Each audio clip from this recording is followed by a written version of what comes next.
জলিল শাল্লাই জানে কি হয়, নাই মার যে সিট কপাল বাড়িতে গিয়ে আব্বা আম্মারে কি কয় কে জানে।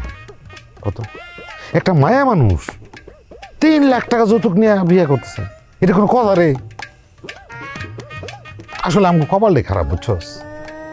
যখন হাতের মধ্যে সবকিছু ভাও হয়ে তখনই একটা কারফা লাগে, মানে আমার ভালোই লাগে না। ওই যে খরাতে আইতেছে।